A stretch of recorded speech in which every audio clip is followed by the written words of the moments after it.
Elle n'a jamais eu pour objet de substituer aux exigences de bonne gouvernance des logiques de confrontation, de captation ou de blocage. Elle a été voulue pour rapprocher l'État du citoyen, pour adapter l'action publique aux réalités locales, pour responsabiliser les acteurs territoriaux et pour faire émerger dans chaque province des dynamiques de développement conformes aux potentialités propres, à leurs potentialités propres. J'attends donc de tous les acteurs provinciaux et de tout particulièrement des gouverneurs et des présidents des assemblées provinciales qu'ils se montrent à la hauteur de cette responsabilité historique. Le contrôle parlementaire provincial est légitime. Il est nécessaire. Il est sain dans une démocratie. Mais il ne peut devenir un instrument de chantage politique ni d'instabilité chronique.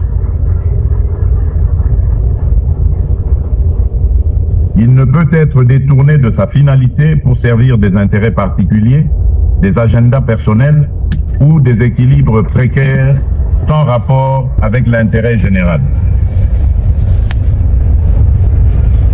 De la même manière, l'autorité de l'exécutif provincial ne saurait s'exercer dans l'opacité, dans le mépris des textes et dans l'affaiblissement délibéré des mécanismes de redevabilité. Ce dont nos provinces ont besoin, ce n'est ni d'institutions paralysées, ni d'institutions rivales. Ce dont elles ont besoin, ce sont des institutions qui se respectent, qui coopèrent, qui se contrôlent mutuellement dans le cadre de la loi et qui gardent en toutes circonstances le souci supérieur des populations.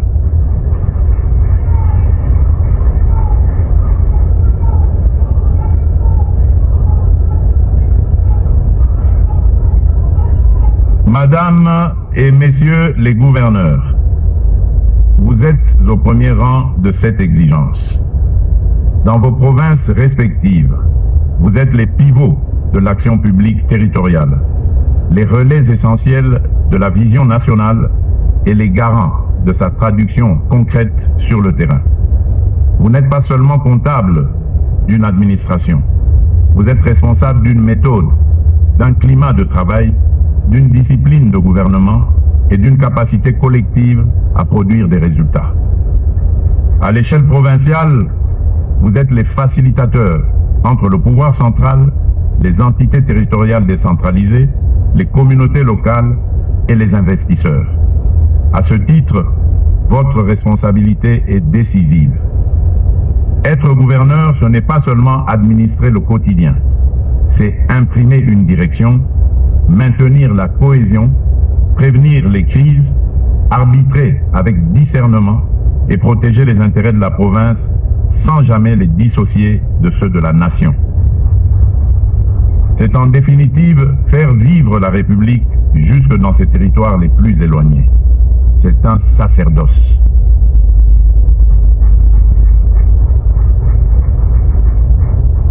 La transformation du secteur agricole, halieutique et pastoral ne se décrète pas depuis Kinshasa.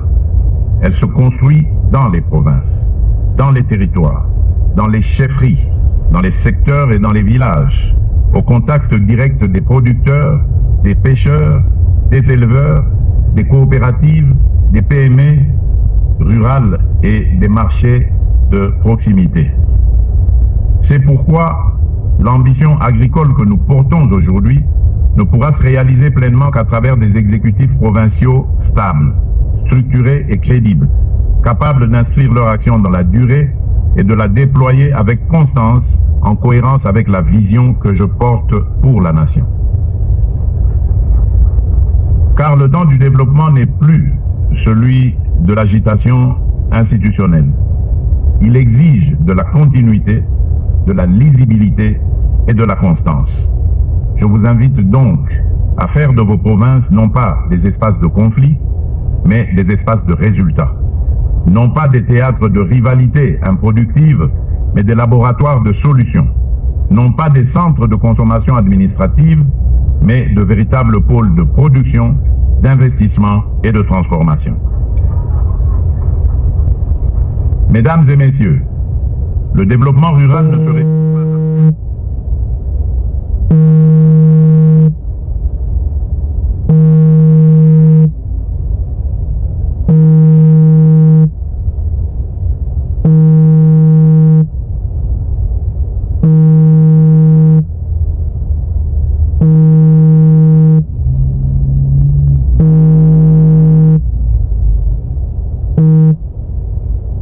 produire davantage.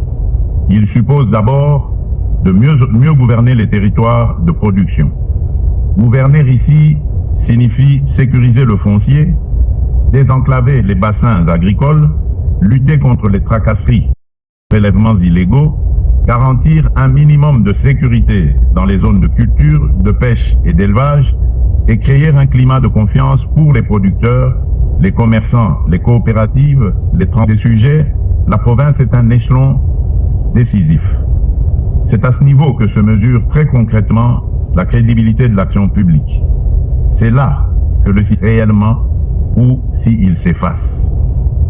C'est là surtout que nos institutions doivent démontrer leur capacité à produire des routes praticables, des marchés organisés, des zones de production sécurisées, des filières structurées, des recettes bien gérées et des services effectivement rendus aux populations. Voilà pourquoi je tiens à insister sur un point: il n'y aura pas de transformation agricole durable sans gouvernance provinciale exemplaire. Il n'y aura pas de développement rural solide sans discipline budgétaire. Il n'y aura pas de connexion efficace aux marchés urbains sans planification territoriale cohérente.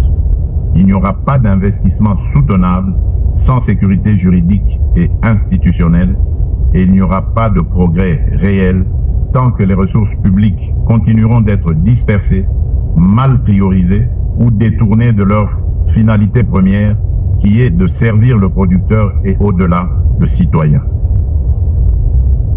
Mesdames et messieurs, les gouverneurs de province, distingués participants, mesdames et messieurs, notre ambition est claire: mieux relier les territoires ruraux aux centres urbains, mieux intégrer la production locale aux chaînes de valeur, mieux connecter nos provinces aux marchés nationaux et régionaux, afin de faire émerger une économie plus équilibrée, plus inclusive et plus résiliente.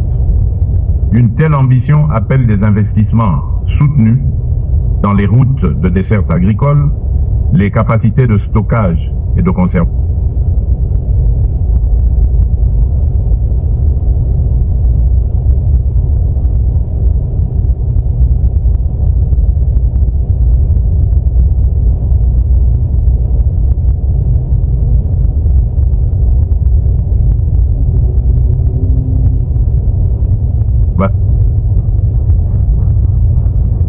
Nous devons sortir, partout où elles subsistent encore, des logiques de crise répétées, de blocages stériles et d'arrangements précaires. Nous devons faire prévaloir une culture de responsabilité, de continuité de l'État et de résultats mesurables. Nous devons surtout démontrer à notre peuple que les institutions provinciales peuvent être des instruments d'efficacité, de stabilité et de développement, et non des foyers d'incertitude. Madame et Messieurs les gouverneurs, j'attends de vos travaux des recommandations précises, réalistes et courageuses. J'attends qu'elles portent non seulement sur la transformation des secteurs agricoles, halieutiques et pastorales, mais également sur les conditions institutionnelles, administratives et de gouvernance sans lesquelles cette transformation demeurera inachevée. J'attends enfin que chacun reparte d'ici avec une conscience renouvelée de sa responsabilité. Car au fond, le sujet de cette session dépasse largement le seul cadre sectoriel. Il nous renvoie à une interrogation plus fondamentale. Quel type de gouvernance voulons-nous pour accompagner la transformation de la République? Voulons-nous une gouvernance de l'agitation ou une gouvernance de la structuration? Voulons-nous des institutions en concurrence ou des institutions en complémentarité? Voulons-nous administrer la pénurie ou organiser la production? Voulons-nous subir nos contradictions ou bâtir méthodiquement notre souveraineté. Au fond, le choix qui est devant nous est simple. Soit nous continuons à subir nos contradictions, celles d'un pays riche, mais qui importe encore trop, celle d'un pays fertile, mais où la faim progresse encore, celle d'un pays jeune, mais où trop de bras demeurent sans emploi, soit nous décidons avec méthode, constance et discipline de faire de nos provinces de véritables pôles de production, d'échange et de prospérité. C'est ce second chemin que j'ai choisi pour la République démocratique du Congo.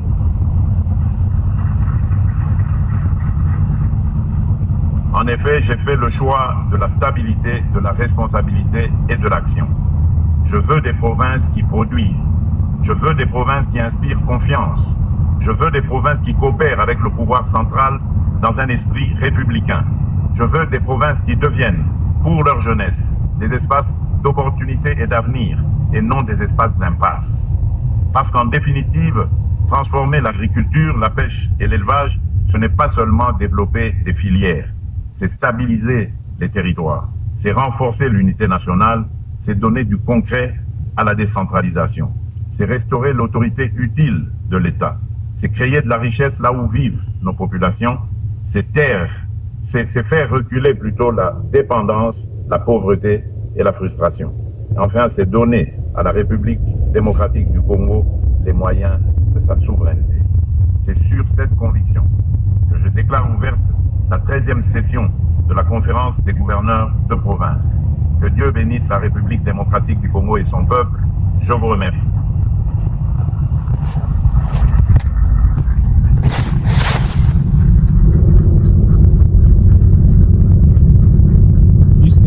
Justement, ce discours mérite un standing ovation. C'est un discours structuré, c'est un discours qui en réalité révolutionnaire. Il rappelle les responsabilités des indigènes. Excellence, Monsieur le Président de la République, chef de l'État et Président de la Conférence des gouverneurs de province, ainsi prend fin la cérémonie d'ouverture de la 13e session de la Conférence des gouverneurs, tenue dans la ville de Bandundu ce jour. Sur ce, nous vous prions de pouvoir nous libérer et que nous insistons, nous donnons aux participants que le programme se fera. Le programme va se poursuivre selon ce qui est prévu. Et pour ce soir, il y a un service repas qui sera servi au conférencier derrière le chapiteau.